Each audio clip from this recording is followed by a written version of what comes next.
Thank you. So as Hanko said, my name is Jamie Lynn Slenker. I'm an assistant professor in the interior design program. And for extra fun, as she mentioned, I'm also the chair of the art and design department. So the title of my presentation is Design Thinking and Innovation in Library Design. And just to give you a little bit of background, what Hanko was talking about my interest in this topic, when I first started at the University of New Haven, I can't believe it, 7 years ago, I was interested in starting a library design project. And the studio that I've been teaching in interior design for all of those 7 years is focused on that. But the big question, the reason I started the project, the question that I was really driven by is that how do we maintain the relevance of the physical environment of the library in a technology revolution? And I also happen to be the daughter of the superintendent of a book manufacturing company, so I grew up in a house where Kindle was a dirty word, and I'm pretty invested for that reason. But so back to the topic, I thought, as I was getting all of this started, I thought to myself, in this technology revolution, the physical library, the library itself could be at risk. Like, how do we keep the library from devolving into a red box that supplies Kindle files, right? So also thinking what libraries really truly mean. They're an integral part of democratic societies, right? Free access to public knowledge, particularly if we're talking about the public library, but also the university libraries. That could potentially go completely digital, although we wouldn't want to see that happen for many reasons, which is what I'm going to talk about. And in the public setting, we have oftentimes these monumental buildings at the core of our communities. This is the New Haven Free Public Library that you're looking at the image of. But so these monumental buildings at the core of our community, being an integral part of a democratic society, with the technology revolution, to me, is just a design problem. So it's sort of in my fundamental values as a designer that is very rooted in design as a means for social change. So if we just redesign how we're working things, the physical environment doesn't need to go away. So I was a little late to the game. We're well into the time where we've realized that the internet and e-readers and these things aren't going to make the demise of the library as we know it, at least. And so we weathered that initial storm. The physical object of the book has not disappeared, and neither has the building itself.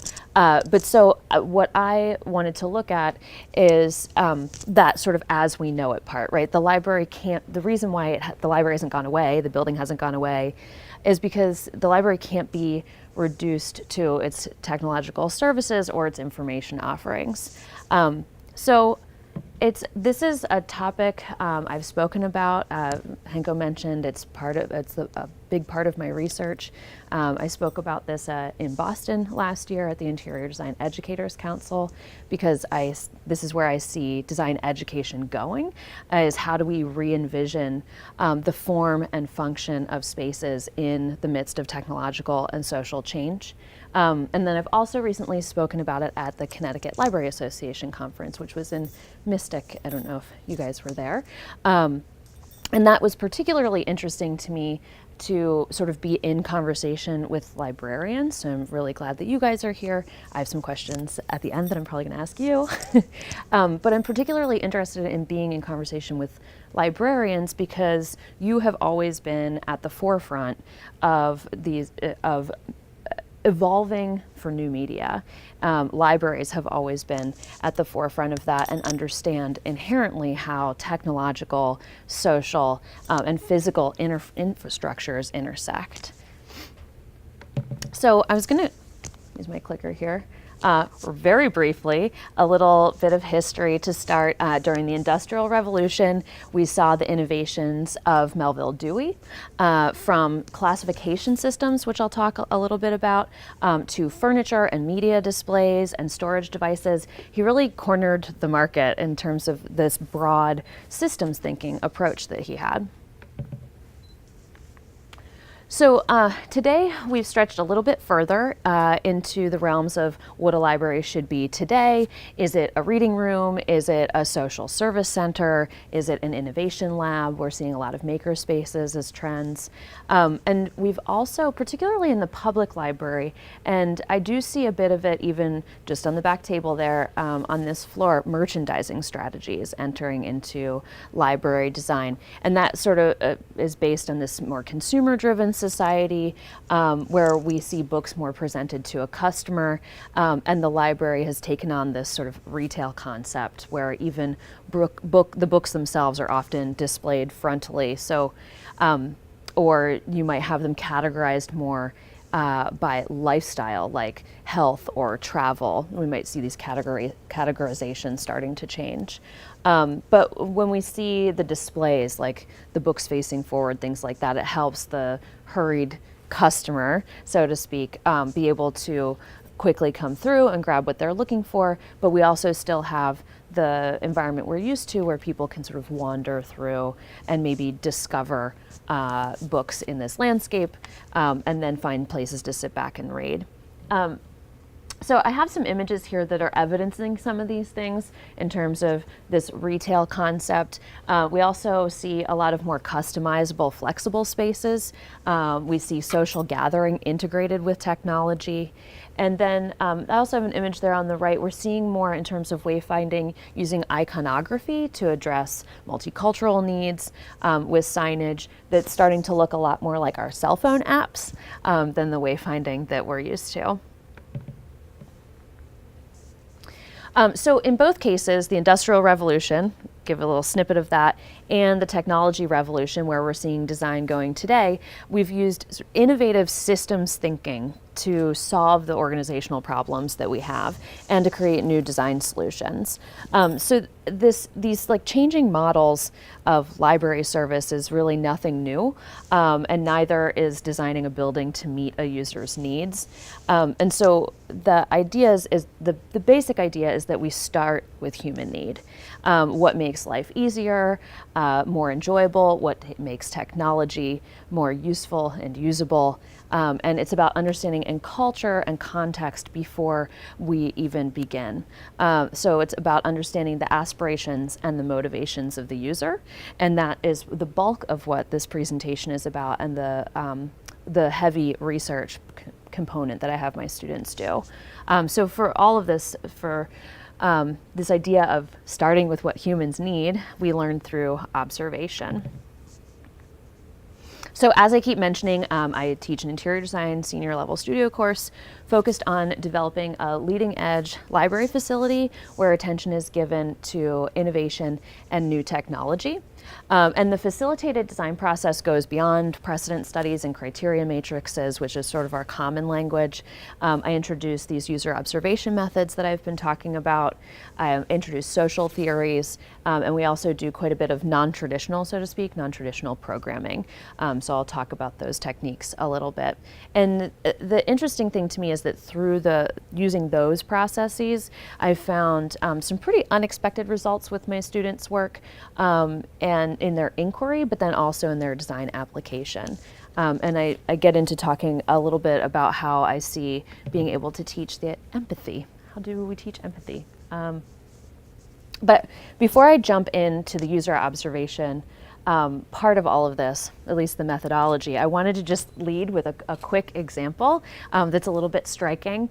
This is in London on Curtain Road. There's a ledge covered with spikes, and the idea is to prevent people from sitting or gathering or loitering there. They're actually called anti-homeless spikes. How's that for social justice? So as an antidote to this, there's a young activist, her name's Leah Borromeo. She, along with several of her friends, noticed this. They glued a mattress over the spikes. They installed a bookcase and several books, encouraging people to sit and relax there, and at once, essentially, a library at a very different scale. So I'm not here to throw stones at defensive architecture. That is what it is, but rather the idea of focusing on these So in this case, a sort of a striking example of someone critically observing their environment and implementing a change. So it's in noticing these workarounds that people create and reflecting on signs of struggle that we begin to shift from design to design thinking. By observing the user's experience, we convert sort of this passive relationship between consumer and producer to, as I like to say, like architect playing God. We just tell you what you need. And instead, moving to the active engagement of everyone, learning from what users perhaps may even silently be telling you or just indicating through their behavior. And so in this way, I feel that we can create design and create experiences that are meaningful, productive, and profitable. So digging into this user observation methodology that I keep referring to, I conduct a workshop that it was developed by Steelcase and Conifer Research. Their methods are really approachable and they're very objective. So through this workshop that I've led, I've found that by creating opportunities for students to unearth their own data set rather than just relying on precedent studies alone, seem to trigger, as I mentioned just a minute ago, these more empathetic design solutions. So involving them in the process of unearthing this data. For example, their project grew from sort of precedent Kindle reading lounges to dedicated career building centers.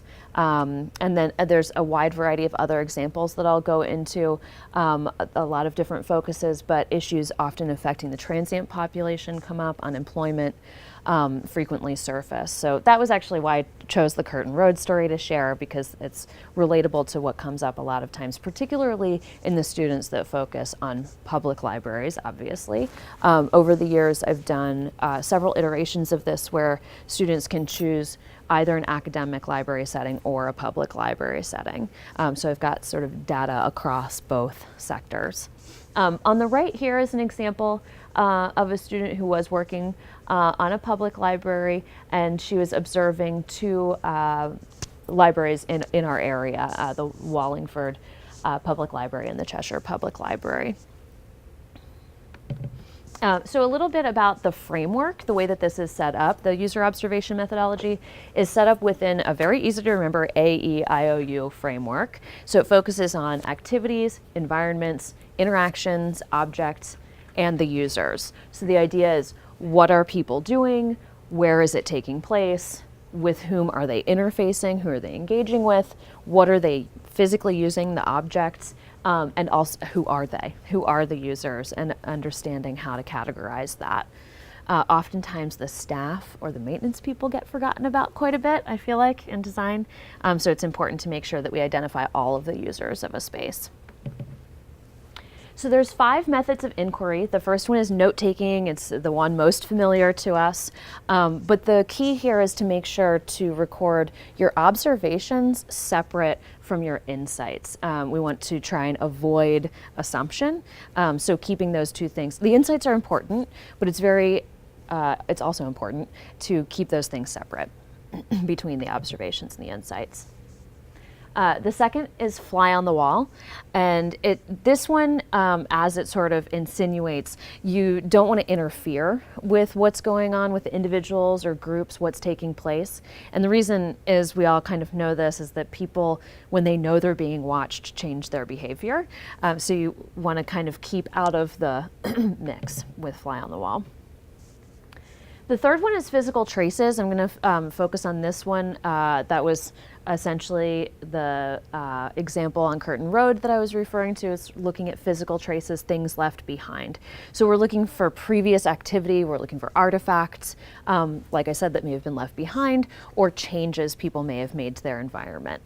That's a big one that I like to look at when people sort of ad hoc figure out how to reorganize their environment. Good examples, we might see makeshift signage, right? We might see like quiet signs, something like that, or don't touch, or something of that nature. I've often seen like castered task chairs being used as like mobile carts or something like that to try and get things around. there was an office space. This is in my own research that I'm referencing now, or my own work, I should say. There were two people that were in offices that shared a wall back to back, but they worked together all day long, and they were separated by this, like they would have had to go out and around like this whole long hallway and down and around, and they were actually communicating using baby monitors, which maybe dates things a little bit like pre-IM, but anyway. So some of this stuff, those things that I'm just mentioning are pretty obvious examples, but sometimes even really subtle physical traces can clue you into struggles that people are having in an environment, and those are the things that I believe can be resolved through better design. Interviewing is a fourth method. That is something that I think is very, very important because we're only able to observe over a certain period of time. We're not there every day as designers, or in this case, I like to think of ourselves as social scientists when we're observing this way. But so it's important to talk to the people who are there every day, 5 days a week, 8 hours a day, because there's a lot more information that they're going to have picked up on over all of that time. And then the fifth method is shadowing. My only note for students is they have to let somebody know they're shadowing them before they start shadowing them. Just kidding. Anyway, so I took a couple of quick pictures the other day just to pull this together to give you an example of what it is that I'm talking about. So I was at the Ives Library. This is just a quick picture from the New Haven Free Public Library. Hopefully they won't mind. But so can any of you tell me what observation method I might be using? So it's not entirely makeshift, but it is a piece of signage. It's typed, right? But I would call this one physical traces. I'm looking at something that has been left behind. And then you guys, I'm not even going to bother. I was going to ask what is the observation, but I'm realizing how small this is for you. This piece of signage is laying out the rules of the library, but it's only in Spanish. So what's the insight? Like, are Spanish-speaking people the only people having trouble with the rules in the library? Probably not. So that's something that we might want to figure out a little bit deeper. What exactly is it that's going on there? Where's the disconnect? Is there something that could indicate behavior to people through design versus having to put up this extra piece of signage that really isn't necessary? A little bit deeper, maybe you guys will pick up on this one. So if you look at this image, what methodology might I be using? Fly on the wall, exactly. So I'm sitting back, I'm not engaging in the activity. In fact, the photo's even a little blurry because it was one of those like quick iPhone grab kind of things. Fly on the wall sometimes feels like being a spy. But so can you see any observations I might have been making here? Just looking at the image, something that you might pick up on? The first thing I pick up on is that this is a whole alcove of group tables, and there are only individuals sitting at each group table, right? So we might need to be, my insight would be that we might need to be rethinking what kind of seating arrangements we have here. Is this entirely appropriate? Is this the right place? It doesn't appear to be where people are doing group work, or maybe they don't feel comfortable in that way. There's something else. So if you're like seeing what I'm starting to pick up on, okay, I'm looking at the people. Is there anything else that you might pick up on about the behavior? It's like really dark wood. I mean, it's very traditional. Beyond the physical, like the aesthetics, I'm looking at more what the people are doing and what was that? They're using computers, and I'll go you one further on that. They're actually sitting with their backs towards the windows, and so that glare is definitely interfering with their screens. So why would they still choose to sit with their backs to the windows? This is actually, you probably can't tell from the image, but this is the main thoroughfare through Ives from the front. The front doors are directly that direction. And something I noticed, I contracted to the military for 3 years, and something that we talked a lot about was no one ever wanting their back to the door. I also work with a veterans yoga project, And it's interesting because when we organize the room, we actually set up in a circle as opposed to the way that you would like traditionally line up in a yoga class. And so we set up in a circle like this. And when we first walk in the room, it's interesting to watch everybody sort of like jockey for that position where they're not the ones with their back towards the door. But I think that's what's going on here. Everybody is wanting to keep their eyes on what's coming through the front door, what's passing in front of me. You're not going to want to put yourself, like I wouldn't lecture to you guys like this, obviously. But so there's something different needs to happen with the arrangement here and how this is working for them, because they're combating two feelings. They're combating this idea that I want to face where traffic is coming from, but they're also now combating glare from the windows on their computer screens. Or the fact that they don't want other people seeing what's on their computer screens. That too. Away from each other. Yeah, that too, exactly. In fact, there's only two people sharing a table, and they're obviously sitting on opposite sides, and they may even be working together. And there's like screen protectors, but that's about it that we can do to like personally protect our screens. And they are sort of almost sitting, if you wanted to dig into that a little bit further, I'd be curious to see how people start aligning themselves. Like this person sitting directly in front of this person, so his back is essentially guarding his laptop screen from the person sitting behind him. We do that in public a lot. On like if you're on your cell phone, you get a call in public and you want to try and like privatize like a little privacy in public, we have this tendency to sort of like curl into ourselves, or I see people often like back themselves up next to something or like a potted plant or something and be able to sort of like cross their leg. You see everybody go like really inward so that they can have those more private experiences in a public space. So I'm just going to go into some of my students' projects for a little bit. So their observations, the things that they see when they go out to these libraries, become the backbone of the evidence-based design solutions that they come up with. Often they've unveiled aspects that are very central to community vitality and other solutions that for unmet users' needs. So some examples here. The first one on the top left was a design solution for a community living room. The student noticed a senior population that was kind of the bigger population wanting to sort of hang around all day. This was their social gathering place for them. It wasn't just about coming in, grabbing a book and leaving for their kids for story time that night. You know, it was more about having a place to be in a community. So they're looking at the idea of creating some more social gathering spaces, the sort of hearth as home idea, bringing the fireplace in to promote gathering and conversation, and also keeping it really centrally located so that they might actually have the opportunity to engage with younger people coming through the library so that multiple age groups are actually having an opportunity to connect in a community. The next one over on the right was for a tech and tutor area. That's something that's a little bit more common that we know that we need to have, but it can also be something that could be continued education. Going back to that senior population, it could be, the library could potentially be the only place where that population has to be exposed to new technology, or at least learn how to use the new technology if they don't have a grandkid teaching them already. And also people who just don't have the technology of their own might be able to come and learn how to use those new things. New developments. The one on the bottom left here was looking at stroller parking.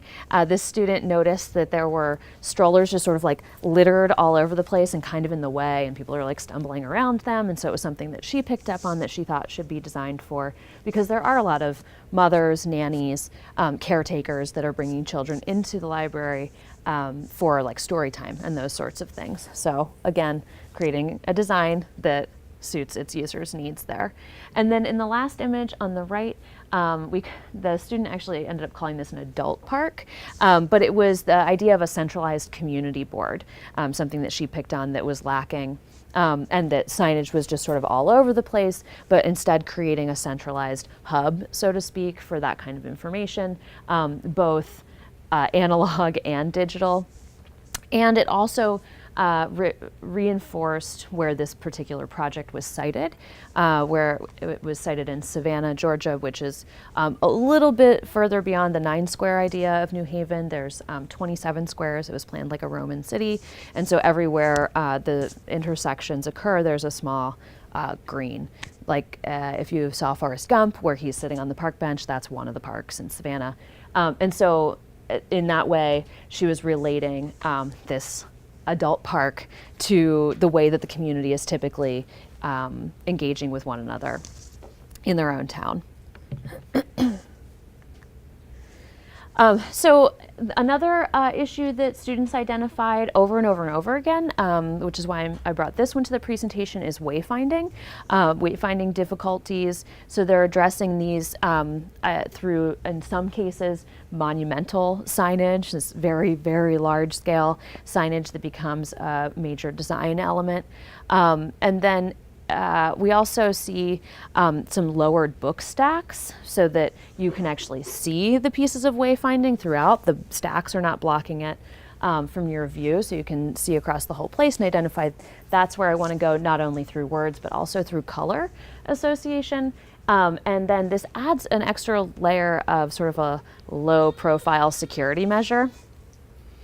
The other thing I meant to mention up here in the top right, where she's got check it out, is some digital kiosking. So another layer of convenience there. A couple of other things that were identified commonly with my student projects of things that should be implemented were device lounges, particular places where devices could be used. Power stations, charging stations are a huge issue. Everything we have now needs to be recharged. And they also identified, and this is a case where these students were actually focused on Peterson. They were looking at the idea of a need for relaxation spaces. There aren't a lot of community spaces on our campus, and so the library often becomes a gathering place, I think, for our students. And they were feeling the need of having a place where they could relax, and the library is also the gathering place, so being able to do all of those things here seemed to be important to them.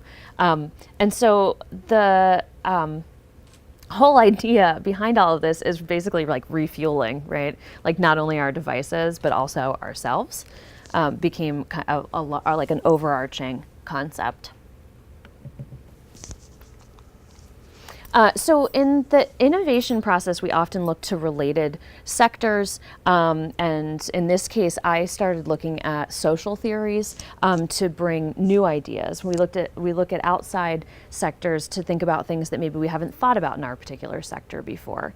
So I mentioned like looking at retail for libraries could be very relevant.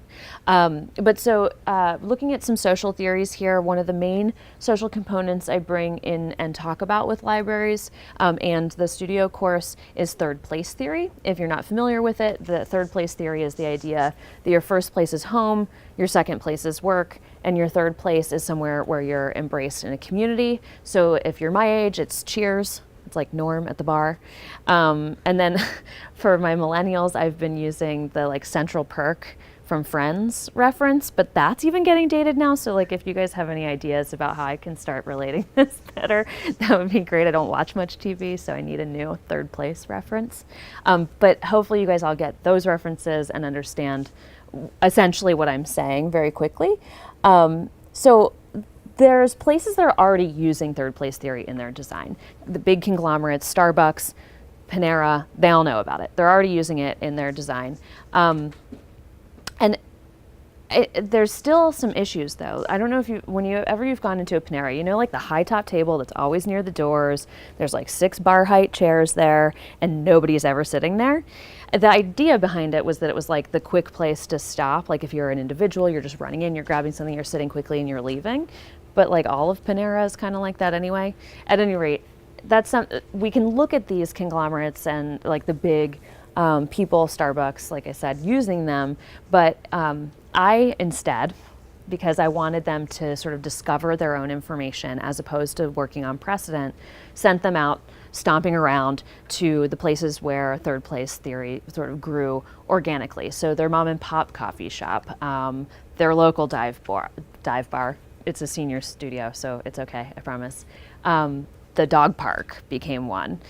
So all these different places where people feel embraced in a community that can evidence third place theory. And I had them go through the same user observation methods that I have them go through at the library, so they can start identifying what is it exactly that is making this a third place. We know it is, but what are the design aspects that are helping people to feel embraced in a community?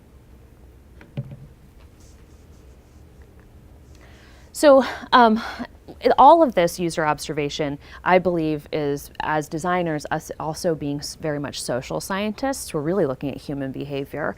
And when we observe as social scientists, the interactions of those around us give rise to very relevant design interventions. And we can start branching out to a lot of other areas. I've got things that students bring forward that they notice, and then I'll sort of usher them in the direction of additional research.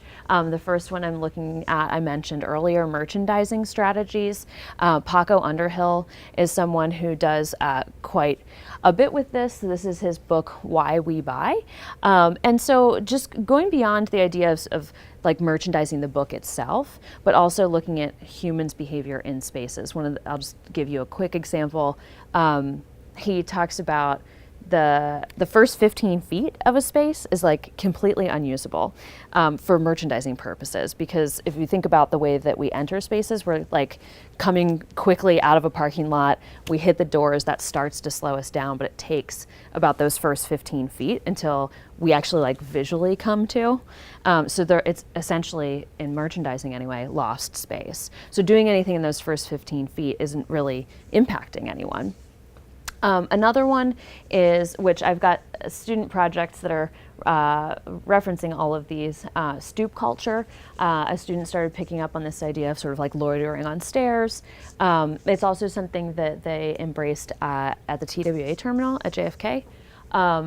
And was it TWA? No, I just challenged myself on that. At any rate, at JFK. And it was something that was coming out of what is the culture in New York City. Have any of you guys been to Gateway, to the main building?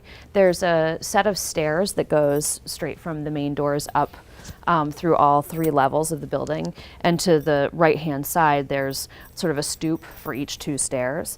And it's packed with students all the time because it's in a transitional space, and it's a place where students can quickly just sit and gather socially, or maybe like do a couple of quick notes or study last minute before they run to their class. But it's sort of these in-between spaces that become the most popular places for gathering, or for waiting, I guess I should say, rather than like, have you ever noticed the like lobby in the traditional hotel? It's like abandoned. Like there's no one. If you were sitting there, it basically means you've got nothing better to do. Nobody's hanging out there on purpose. There's some other examples. When I was in school, a faculty member of mine was working on some research with CVS. They had a large amount of theft with razor blades. Apparently there's a big black market for razor blades, who knew? But that's why they're like all locked up in those cases. So they were working on this, and one of the things that they noticed was in their research, in their user observation, was this senior population, elderly population, that was also hanging out at the pharmacy. Like this was also a gathering place for them. Sometimes it was the only place they're maybe getting social interaction in their day. And they ended up becoming sort of this like first line of defense against theft. So they started installing benches at like right outside of the entry doors to stores. Because it just, people behave differently when they think they're being watched. And so to have this like senior population just hanging out there, seeing everybody's every move, right? It became their first line of defense. And now you go to any like CVS, Walgreens, you see those benches are installed at every store. So all of these little things that we might think maybe are insignificant can lead to very large design changes that affect a national brand. So When I start pushing further through the design thinking methodology, design thinking as a methodology is very similar to the scientific method with some slight differences. So we start with the idea of understanding. We go into observation, which I've covered heavily. We go into a brainstorming process about how we're going to design. And then the final step is prototyping. So I have my students take all of these experiential based insights and move them into their final design ideas through a rapid prototyping process. And so in this way, building to think as opposed to just drawing it. They're physically manipulating, seeing what works, rebuild it, alter it. And these can range from just small environmental aspects to the entire facility. I'll just bring up a couple of examples that we already sort of talked about. That idea of privacy in public was something that this student was working with here. It was a prototype for a group study carrel. But the idea that they didn't need a full room, we didn't need to waste the square footage of walls and doors and all of that, but that we could create some sense of privacy, but remain feeling like you're in a public space. The top right is a larger scale where they were again looking at sort of more monumental signage, wayfinding typically being an issue. So immediately when you walk into this library, the idea being that you would know where your place is, like where do I fit in, where do I want to be in the library, but without saying like teen zone. So there's the chill zone, the tree house, which I think insinuates children, the lounge, which also insinuates adults, and so sort of renaming or branding, again, like this retail merchandising thing coming into play. Also looking at scaled spaces, scaled for children, bringing that environment down to their size, making them feel like that is a place for them. I'm going to get into this one a little bit more in the coming slides, so I'll point that out. A student that was looking at the ergonomics of the shelving systems and redesigning that. Particularly, you're trying to look at the titles on the bottom shelf and you have to get way down here and you end up like sitting down there for hours trying to find what you're looking for. Or if you're a shrimp like me, you can't read the titles on the top shelf. So if these things were canted more towards you, you'd be able to read those a little bit better.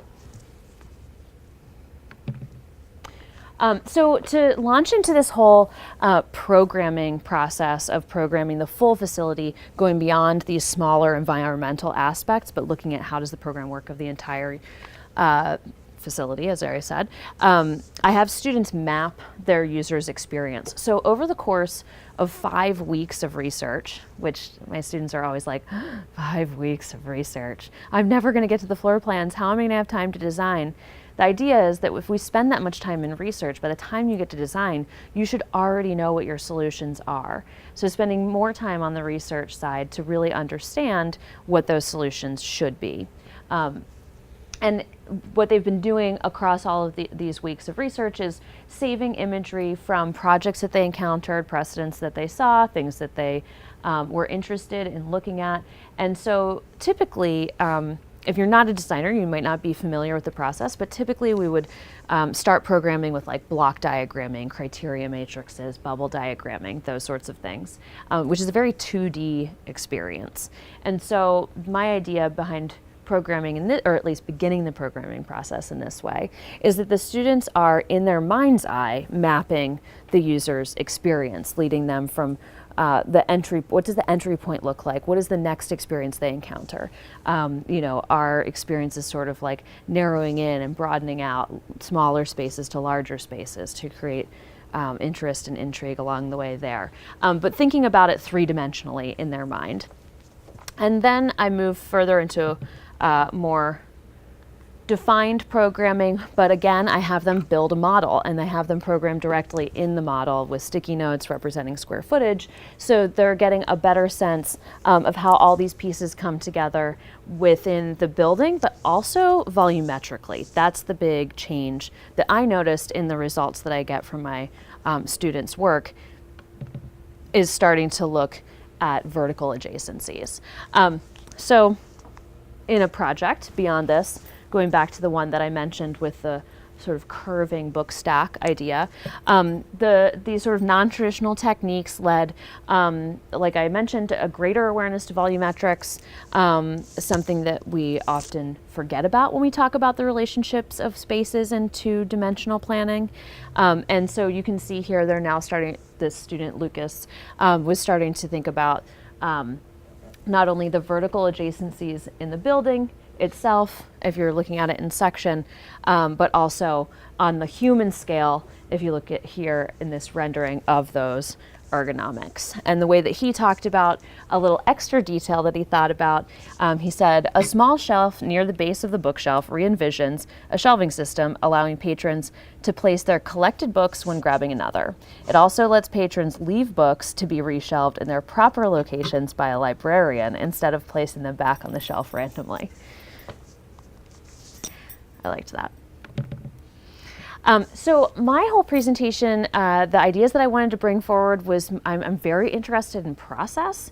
So I wanted to share with you my process and what I feel those outcomes bring, particularly empathy and these different things that arise from the traditional ways that I've taught studios, how we go through design thinking and the innovation process. But I thought I would share with you a final outcome of one project so you could see how all of these components where they're going through their research process, you see the component with user observation I was talking about here, leading to their final design ideas, both in plan, rendering, and materials. This student team became particularly interested in phototropism, this idea that humans are naturally drawn to light.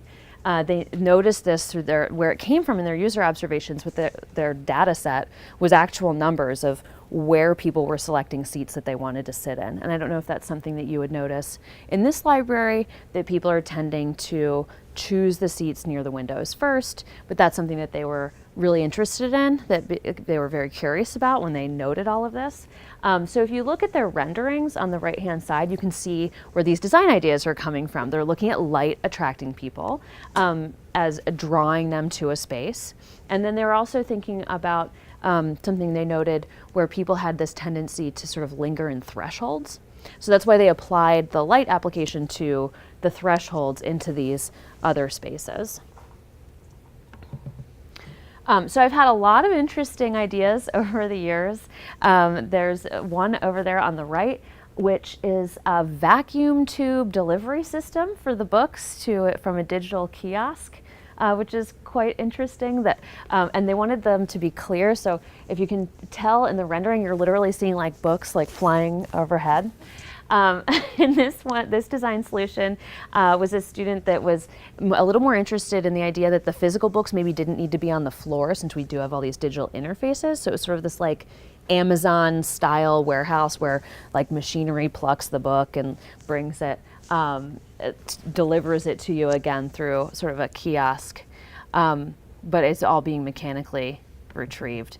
But somehow, from what I was saying in the beginning, over all the years that I've taught this, I've never had a student design me a red box. And the design criteria for the project is only that it embrace new technology and innovative design thinking. But I've noticed through this process, particularly the very experiential process, my students often gain a much deeper appreciation for the physical object of the book. Which is why I wanted to end on this slide. This was an exhibition 2 years ago now at Mass MoCA called Bibliothecophilia. And I think it's important to see that there are people from all disciplines very concerned with this idea of preserving artifacts, particularly the artifact of the book. So I guess in conclusion, I definitely want to ask you if you have questions for me, but I also thought that I could ask you if there's anything that you've personally noticed in the Peterson Library, these observation type things to get things started. Do you guys have any questions for me? No questions. We're library, we notice tons of things every day. Yeah. Hey, go, what were you going to say? What's that? Oh. I said we're the librarians, we notice tons of things every day. We'll start documenting. You are the usage of the facility. Did you have something you were going to ask? It's more of like a comment. Yeah, I yeah. have a question. Library, they all look the same to me. Libraries all look the same to you. Yes, they do. The town that I live in, if I walk down, it looks just like this. It's just, I feel like the setup's the same. Yeah. And do you think like places like such as California, which is always ahead, actually anywhere in the West when it comes to design, I mean, pretty much anything, are they like much further ahead as far as design? And I would imagine they are. It's not necessarily places in the West, although when you talk about like sustainability and things like that, they've always sort of been about 10 years ahead of us. Yeah. And I actually practiced in Colorado for a long time, and that was the big thing that I felt like I was coming back to the East Coast with a little bit of a leg up.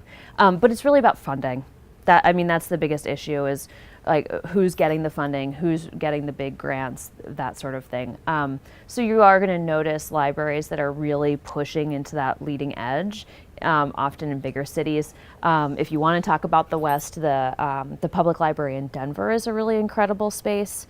And culturally, things are a little bit different, particularly when I look at my own research with really addressing like the homeless population, those sorts of things. There's different stigmas that seem to exist, maybe more predominantly on the East Coast, or just not in Denver as much, in that whatever that cultural climate is there, where you have like transient people sleeping on benches right next to the MakerBot 3D printer, and nobody bats an eye. Whereas I'm working with the New Haven Free Public Library, actually on a makerspace, coupling with Makehaven, and they have some donors that are like, sure, we'll give you money if you clean this up. And so I think that there needs to be, again, I think it's a design problem to address that and design in a way that people are embracing multiple constituents from a community using a space. But for them to not all look the same, for them to not all feel like whatever it is that you're feeling in your own public library or maybe in this university library, it does take funding. But there are smaller things that we can do on smaller scales every day, I think. Thank you. Yeah, thanks for the comment. So I wanted to ask you, how does anthropology, I understand that there are anthropological studies that are done, intersect with your design thinking? In what way? Well, I mean, do you use that technique at all? I'm not exactly sure I know what you're asking. What Well, technique? When you were describing what you have your students do. Yeah. the 5 Well, it is different- very anthropological, I guess, Yeah. because we're studying human behavior, we're looking for artifacts, those sorts of things. I think it has a foot in that area. It definitely comes from sociology. Again, that's why I kind of always say it. I rarely call myself a designer in these circumstances. I think of myself, at least, more as a social scientist, where I'm sort of unearthing human behavior and looking for those traces. But I'm not sure is there like a specific methodology within anthropology of looking at things. The research that I'm using is coming from the design discipline. Steelcase is a furniture manufacturer, a big commercial furniture manufacturer, and Conifer Research. They did develop that user observation that I'm using from within a design context. So there might be aspects of it that are more design heavy, but I think it's broad enough to be similar to anthropology, sociology, psychology. Yeah. Just an observation that I had from the student point of view when you had a student had a book coming through a tube. Yeah. Or a student, like that's so the opposite of how so many librarians think, which is being so tuned into like the serendipitous discovery. Like you don't Right. just want one thing. We always say if you find one book on the shelf, look around, the other ones might be interesting too. Yeah. As opposed to like a student viewpoint of, I just want that one thing and gone. That's not kind of the mindset that we want to, Yeah, and foster. curating these, like, even a setup like is going on back there, where we bring displays of books out to so that there might be this serendipitous moment where somebody stumbles upon. and they do, they say, oh, can I borrow a book from the display? Right. It happens all the time. And so I think that it's really important to be aware of that and to mix these kinds of design solutions. Like you can't just have the one side, in my opinion, right? Because then you don't create these opportunities. So when I was talking about sort of the retailing aspect, you might have the digital kiosk for the convenience, somebody that's very used to quick, instant gratification, apps, drive-throughs, like that kind of stuff. But then you also still want to curate these larger landscapes for people to wander through and feel like they're discovering something. So I think you have to hold them all harmoniously together. It's kind of like a happy medium, because Yeah. instead of having like a kiosk with one screen that you go up and you search for a specific book, it could almost be like a floor to ceiling touch screen type of thing, where you have like an entire bookshelf or two, and you go through alphabetically or by category, so you can see the books next to it, but yet in the same sense, I feel like make it easier, like your student was thinking, so nobody has to pick up a cart of littered books and walk through and completely reorganize them, and they'll Right. just be brought to you and then they'll be put back in the correct place. So like you're still seeing what's around it. Yeah. You should come down to art and design. You sound like a design student. I'm okay. You have the whole thing planned out. It's great. I love it. No, I think it's always about a happy medium. My mother always said everything in moderation.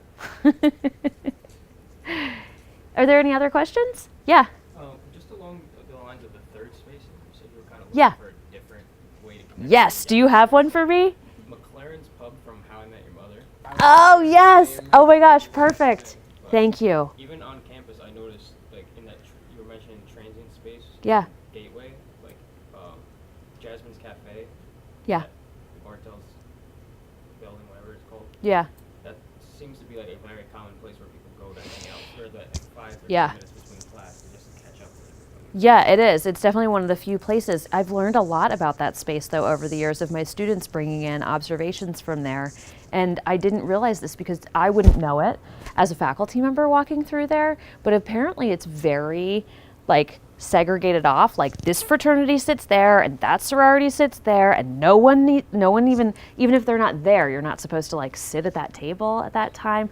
It was very bizarre to me that there's like all this assignment that has gone on in that space. And so I'd like to see something a little more democratic, so, like, something that's a little bit more like open to anyone coming and using it. But I think that is one of the few spaces on campus. I think we need to create more of those. There's a lot of opportunities in space that's already unused, like just these little sort of like tuck-away spaces. The Dodds Atrium, for example, in the building that I'm in every day, is a space. It's this big open space, which we use for events often, but it could be something very flexible and customizable that you could change. But the students in that building, the second anybody has an event and they put a table out, like when they set up for like food after a lecture in the theater or something like that, students and faculty flock to it. Like the second a table is put in that building, everybody like swarms it. It's amazing. But so I think we can find more opportunities for those spaces, even just like in small little nooks and niches around campus. I feel like it's like when there's an area like a cafe where the same groups of people go every day, it's kind of like human nature to feel like you have a claim to it. Yeah. You know what I mean? Yeah, or even when you walk into a classroom, like this idea, nobody assigns seats anymore, but I bet you sit in the same Yep. desk every time that you go in, and everybody knows. That's, That you know, kid sits there, I'll Right. sit over here. right. Yeah, it's very interesting how we behave in that way. Did anything change? When was the coffee shop and cafe added to Peterson? 2006. And did you notice anything change dramatically when that was brought in versus, like, even just foot traffic, I would imagine, increased significantly? Yeah. Just getting people in the doors is part of the battle, right? Yeah, I mean, because it was a concern back in 2005, 2006, because we could see our gate count going down. Yeah. And you would come into the library, there'd be nobody there, and that whole floor was just filled with books, just like this. Yeah. And so the first thing we did was we took all those reference books and pushed them into the stacks, and put in a cafe and then a whole bunch of computers, and it was dramatic. Yeah, I bet. The gate counts just went up. It was Yeah, mind-blowing. yeah. That's where the books are, the relics from a former era of libraries. Well, it was funny because a lot of groups of visiting parents and prospective students would come in, and the first thing they said, "Where are the books?" It's just like well, just look through those doors. They start there. Yeah. But it was a generational thing. Like the students were. The prospective students, they were looking for computers, and they liked the fact that the cafe was there, but the parents were looking for the books. Right. And 11 years later, the parents probably aren't even concerned with it anymore because it's all part of our culture now.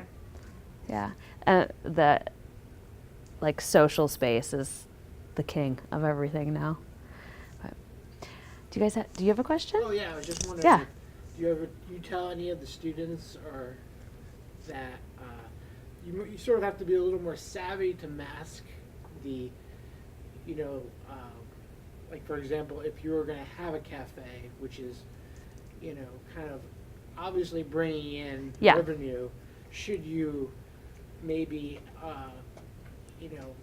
have maybe some books sort of nearby to remind people of what the identity of the space is supposed to be. Right. So it doesn't seem like we're in a Supercuts, or we're in a this is so transparent, and this is almost like an insult to your intelligence. Yeah. That that this is merging the practical with the ideal way to have it. Yeah.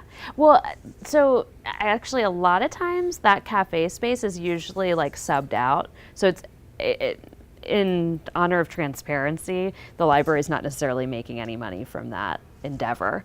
But we talk about transparency in my studio a lot, and the idea of bringing a cafe into the library, it sort of plays off the idea of transparency because it brings more people into the library that may have never come in the doors before. And so at least just getting them in the door, even if for the first time or the first year or the first 5 years is just to get coffee, if you turn one more person on to getting a book from or taking a resource, any resource, not just books, out of the library, then it's worked. And we've increased our usership, which is a big part of the focus. I mean, you're talking about gate counts. That's probably something that you have to focus on quite a bit. Because you use those numbers to justify and validate your funding, I would imagine. Yeah, I mean, it's one of the big numbers everybody asks. Right.